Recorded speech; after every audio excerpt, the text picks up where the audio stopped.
unbearable. How could anyone tolerate this horror? If we stop this genocide, যদি আমরা এই ভয়াবহ গণহত্যাকে থামাতে পারতাম, অন্তত ডাক্তার আল নাজ্জার প্রাণ নেয়ার আগেই।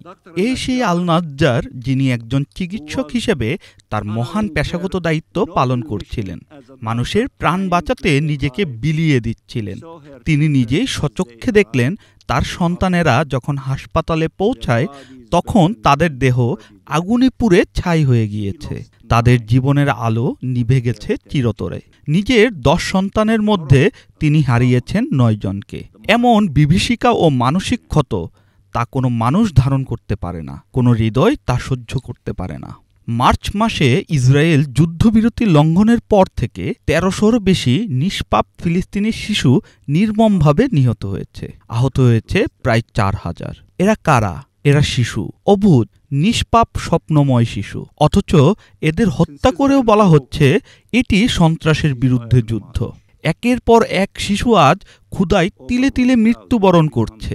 আমরা দেখছি মায়েরা তাদের নিথর সন্তানের দেহ বুকের কাছে টেনে নিয়ে চুলে বিলি কাটছে, নিঃশব্দে কথা বলছে, কাঁদছে, ক্ষমা চাইছে। এই দৃশ্য সহ্য করা সম্ভব নয়। কেউ কিভাবে পারে এসব দেখে চোখ ফিরিয়ে নিতে?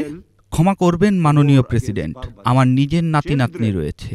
আমি জানি একটি শিশু একটি পরিবারের কাছে কি গভীর অর্থ বহন করে।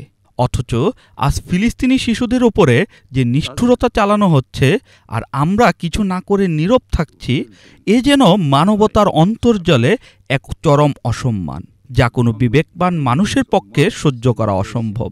আগুন ও ক্ষুধার থাবায় ধ্বংস হচ্ছে এক একটি শিশু, এক একটি ভবিষ্যৎ। এ কারণেই আমরা পৃথিবী জুড়ে ছড়িয়ে থাকা 1,40,00,000 ফিলিস্তিনি দখলকৃত ভূমি হোক, প্রবাস হোক, শরণার্থী শিবির হোক বা ক্যালিফোর্নিয়ার কোনো শহর, আমরা সবাই আজ রক্তক্ষরণ করছি হৃদয় দিয়ে। কারণ আমরা আমাদের সন্তানদের ভালোবাসি, আমরা আমাদের জাতিকে ভালোবাসি। আমরা চাই না আমাদের প্রিয়জনেরা এই নির্মম ট্র্যাজেডি ও অমানবিক আক্রমণের শিকার হোক, বিশেষ করে তাদের হাতে যারা নিজেরাই দাবি করছে যে তারা সন্ত্রাসের বিরুদ্ধে যুদ্ধ করছে। কি নির্মম পরিহাস!